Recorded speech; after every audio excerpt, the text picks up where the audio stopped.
Bienvenidos a esta última clase del curso griego del Nuevo Testamento. En esta clase número 29, que será la última clase de nuestro curso, veremos la comparación de adjetivos, los verbos en mí, el modo optativo y un par de otros pequeños apartados. Como ya les comenté, esta va a ser la última clase del curso. Recuerden que hemos estado utilizando el libro de J. Gresham Machen, griego del Nuevo Testamento para principiantes. Para realizar este curso hemos avanzado exactamente cada clase ha sido una lección de ese libro. Y al respecto me gustaría señalar lo siguiente. Este libro, que ha sido el libro guía del curso, y que ustedes lo pueden encontrar en internet actualmente en versión PDF, ya no lo están imprimiendo, pero sí lo pueden utilizar en su versión en PDF. Y yo les recomendaba en la primera clase que lo tuvieran a disposición para que pudieran ir estudiando y andando en el libro y que estas clases fueran un apoyo a dicho aprendizaje. Ese libro tiene 33 capítulos. 28 de esos capítulos nosotros ya los hemos visto en este curso. Y recuerden ustedes que el capítulo 2, el capítulo sobre el acento, no lo vimos porque yo les comentaba que la verdad en lo personal no me parece relevante aprender las reglas de acentuación, y solamente cuando algún acento nos ha permitido diferenciar entre palabras, yo les he mencionado explícitamente que en esos casos hay que poner atención con el acento, pero no vimos el capítulo número 2 por esa razón. Por lo tanto, nos quedarían 4 capítulos del libro por ver. Sin embargo, en mi opinión, esos capítulos la verdad es que contienen temas que son principalmente em, eh, tratados en cursos más avanzados, tales como otros usos que tiene el genitivo, el dativo o el acusativo, o variaciones en las traducciones de estos casos, o también algunas excepciones a reglas que ya hemos aprendido. Entonces, la verdad es que y son muchos temas muy particulares que se ven en cada lección, no son temas macro. De hecho, ustedes pueden ver si tienen el libro, pueden ver que entre los capítulos 30 y 34, la verdad es que cada capítulo tiene 5, 6, 8 temas distintos, porque son muy, muy particulares. Por lo tanto, en mi opinión, la verdad es que yo prefiero llegar con el curso hasta acá, como lo he hecho cuando lo he dictado en el seminario, eh, porque en mi opinión con estos temas uno ya puede cerrar el primer año de griego. Sin embargo, quise hacer esta última clase para aglutinar algunos puntos que aparecen en el libro, en los capítulos del 30 al 33. Entonces voy a aglutinar algunos puntos que me parecen son importantes para cerrar el primer año de griego del Nuevo Testamento. Bien, entonces con esta consideración vamos a ver algunos de estos puntos que yo aglutiné de estas lecciones para terminar el curso, y por lo mismo no voy a ver el vocabulario. Ya cada lección de la 30 a la 33 tiene un vocabulario. Eso lo pueden repasar ustedes si les parece pertinente, pero yo no voy a ver vocabulario en esta clase. Bien, vamos a comenzar entonces por el primer tema, que se llama la comparación de adjetivos. Cuando hablamos de comparar adjetivos, estamos hablando de decir que algo, por ejemplo, es más grande que, más chico que, y para esas formación de frases, en el párrafo 456 nos dice que muchas veces el adjetivo que se está comparando termina con la forma teros o tera o terón, ¿verdad? Estos que están acá. Entonces muchas veces un adjetivo va a terminar, si tiene esta determinación, quiere decir que estamos utilizando el adjetivo de forma comparativa. Vamos a estar diciendo es más grande que o algo por el estilo. Y también en otras ocasiones se va a tener esta terminación, ¿bien? Ion, ya sea con omega o con omicron. Entonces, en la mayoría de los casos, los adjetivos comparativos van a terminar de esta manera. Por su parte, el párrafo 457 nos dice que la forma superlativa, es decir, cuando estamos hablando de que algo es lo más, eh, tiene la característica máxima de algo, por ejemplo, el más grande, o este es el más chico. Eso se llama superlativo, y en esos casos la terminación va a ser esta, ¿verdad? Tatos, tatein o tatón, o bien esta, istos, istei, istón. Sin embargo, el párrafo 458 nos indica que muchos adjetivos tienen formas irregulares, tanto en su comparativo como en el superlativo, ¿bien? Y eso, por supuesto, hay que aprenderlos por observación o con ayuda de un diccionario. Y aquí se nos presenta el caso del adjetivo pequeño, que es micros. El comparativo va a ser el ason, va a ser menos que, o algo así. Y el superlativo, es decir, el más pequeño, va a ser el agistos. ¿Ven? Entonces, en este caso es bastante irregular la terminación, pero la regla general es la que aprendimos en los párrafos 456 y 457. ¿Bien? Aquí tenemos la declinación de un solo adjetivo, que es el adjetivo comparativo de megas. Megas es grande.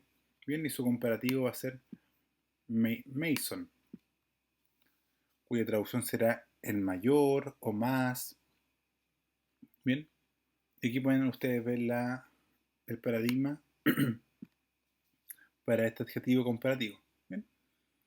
Y aquí también se nos presentan, se nos dice que hay otras palabras como sabio, necio, menos, mejor, más, que se declinan de forma similar en el griego. ¿Bien? Esto es importante conocerlo. Y finalmente, y esto es también para que lo podamos asimilar con la forma en que comparamos en español, el párrafo 462 nos dice que cuando en español utilizamos la palabra que en una comparación, el griego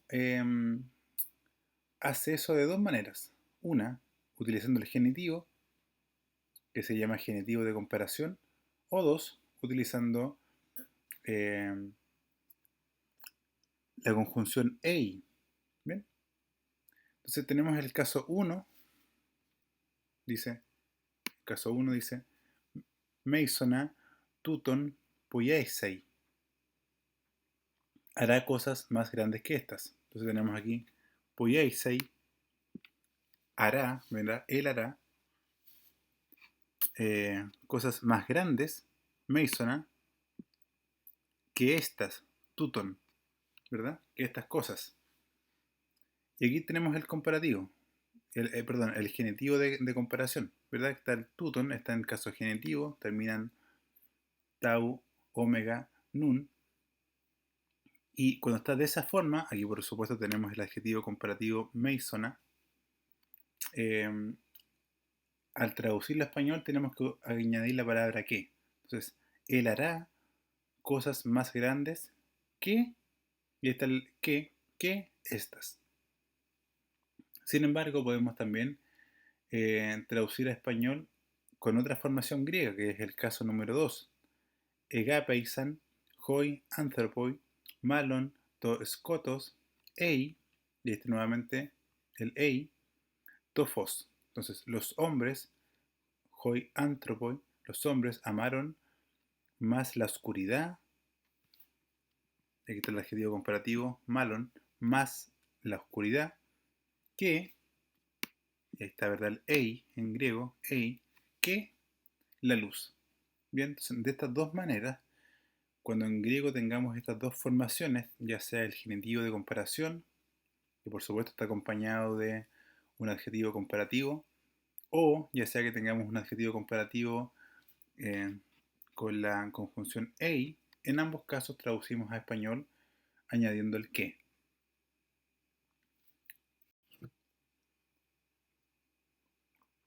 Vamos ahora a ver preguntas en griego que esperan una respuesta negativa. Las preguntas que esperan una respuesta negativa se expresan por may con el indicativo. Bien, y esto efectivamente, como aparece aquí, es una excepción importante a la regla general para el uso de u y may. Recuerden ustedes que decíamos que may, la partícula de negación, se utiliza con otros modos aparte del indicativo. Sin embargo, tenemos esta excepción, que es cuando está en alguna pregunta. Entonces, las preguntas que esperan una respuesta positiva tienen u con el caso indicativo. Bien, sin embargo, las preguntas que esperan una respuesta negativa también van a tener el caso indicativo en la pregunta, pero van a estar acompañadas de may. Entonces tenemos el primer ejemplo, aquí, ¿verdad? May, la partícula negativa may, is juroteroi autu esmen. ¿Acaso no somos más fuertes que él? Como esta pregunta tiene el may con el indicativo esmen, se espera una respuesta negativa, es decir, no, no somos más fuertes que él. Sin embargo, veamos este siguiente ejemplo, uk, y aquí tenemos la partícula negativa u, is juroteroi esmen autu, no somos más fuertes que él. La traducción es la misma en español, sin embargo, como la partícula negativa es u, se espera una respuesta positiva, es decir, sí, somos más fuertes que él. Bien, esto es bastante importante porque en griego se utilizan, en el Nuevo Testamento nos vamos a encontrar muchas veces con preguntas de este tipo y es clave saber que cuando la partícula negativa sea may, se va a esperar una respuesta negativa. Sin embargo, cuando la partícula sea uk, se va a esperar una respuesta positiva a la pregunta que se está realizando. Vamos a ver, ahora a ver los verbos en mí. Esto quizás daría solamente para una clase. Sin embargo, lo vamos a incluir en esta clase como uno de los puntos. Este va a ser el punto más largo.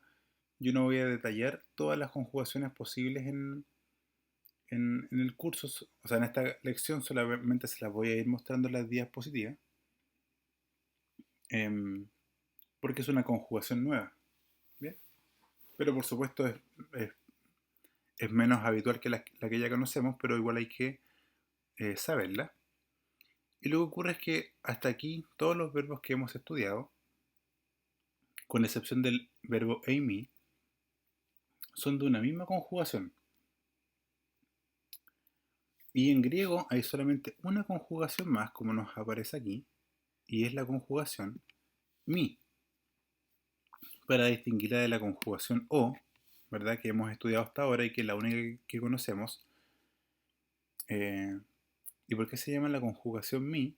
Porque la primera persona singular del indicativo presente voz activa termina con mi.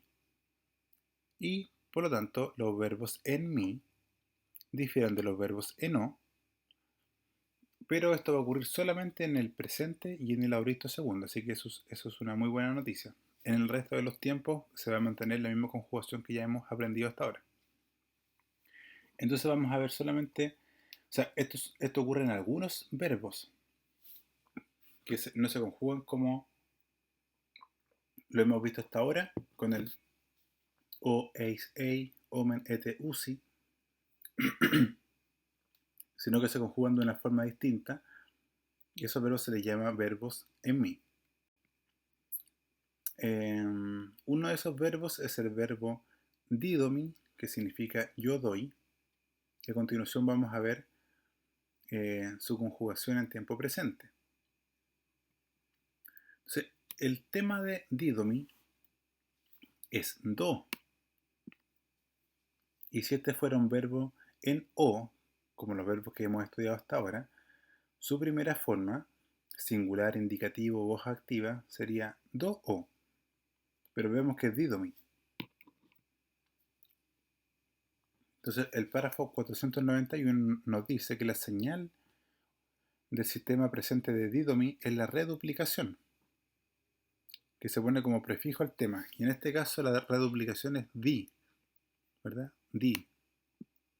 Entonces los verbos en mi van a tener un prefijo que es el prefijo di. Delta, iota. Entonces aquí tenemos la conjugación del indicativo presente voz activa de didomi. Ahí ustedes lo pueden repasar. Que hay que considerar que si bien el verbo, el tema verbal es do, como vimos acá arriba, en el singular se va a alargar la omicron a omega. ¿Bien? Pero eso no ocurre con el plural, se mantiene la omicron. Y estas son las desinencias, ¿verdad?, para este paradigma. Mi, sigma, ti, y en plural va a ser men, te o asi. ¿Bien? Esto lo tienen que aprender bien. Es fácil reconocerlo porque tenemos la reduplicación di. Así que cuando vean un verbo que comienza con di y tiene alguna de estas terminaciones, de inmediato van a saber que es un verbo en mi, ¿bien? Y no se conjuga como todos los verbos que hemos visto hasta ahora. Sin embargo, con la clave del prefijo di, la verdad es que el tema se hace bastante más sencillo. A continuación solamente voy a mostrar otras conjugaciones, pero no las vamos a ver. Ya esto es para que solamente lo puedan ir asimilando en el video. Los que tienen el libro guía de este curso pueden, por supuesto, repasar más en el libro. Entonces tenemos el subjuntivo presente, el imperativo presente, el infinitivo presente, el participio presente, el aoristo, el subjuntivo aoristo, el imperativo aoristo, el infinitivo aoristo y el participio aoristo. ¿Bien? Vuelvo a repetir, es importante que repasen esto porque es una nueva conjugación, pero que ocurre solamente con algunos pocos verbos. ¿Y cuál es la marca principal? El prefijo di.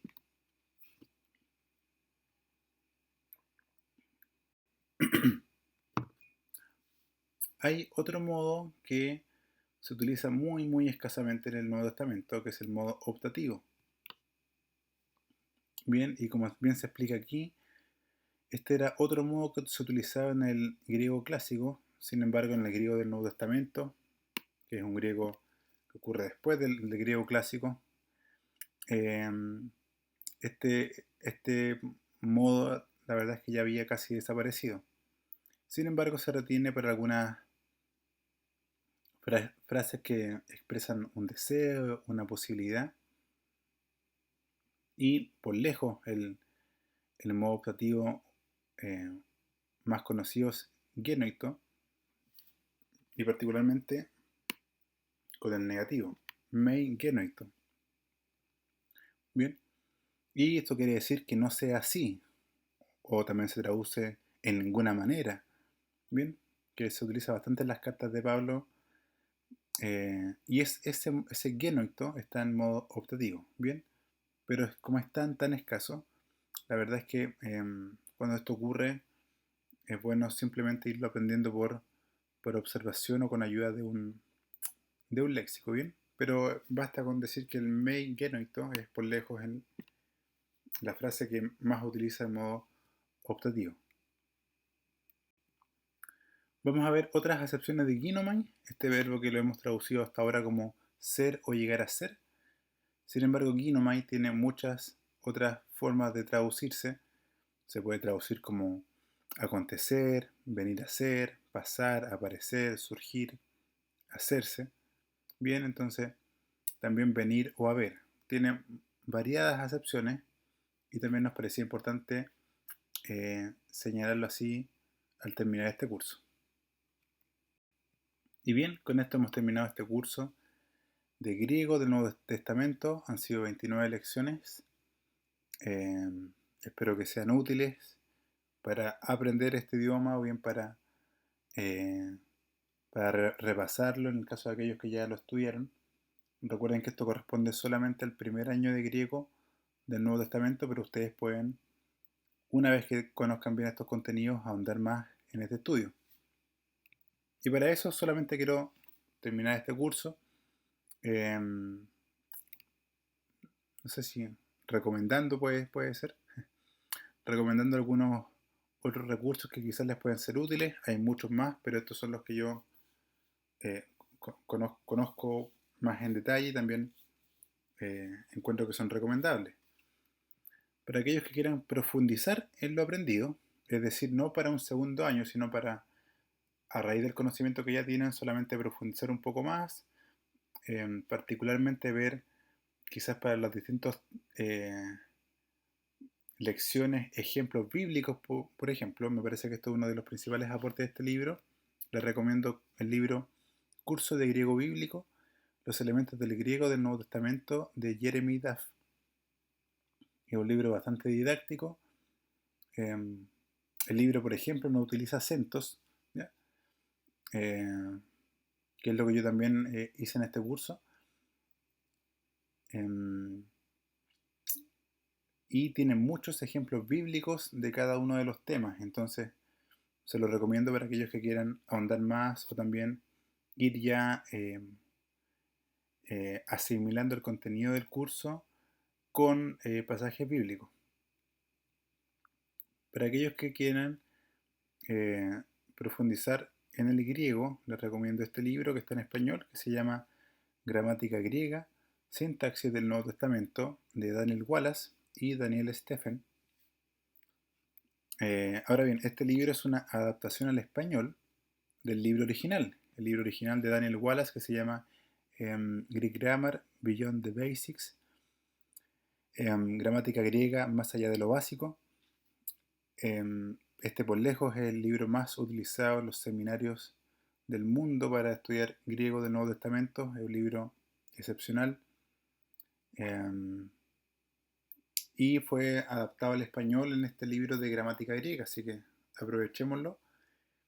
Y por supuesto, para aquellos que lean en inglés, el consejo es que se queden solamente con el libro en inglés, que tiene mucho más contenido que la adaptación al español. Sin embargo, la adaptación al español ya es bastante buena. Y para aquellos que lo vayan a utilizar en inglés, también es bueno que sepan que el libro en inglés tiene un cuaderno de trabajo, ¿bien? Que facilita mucho las lecciones que uno o la práctica de los contenidos del libro. Bien, eh, bueno, hasta aquí llegamos con este curso. Me despido por mi parte. Ha sido un gusto y espero que este material sea útil para más de alguien.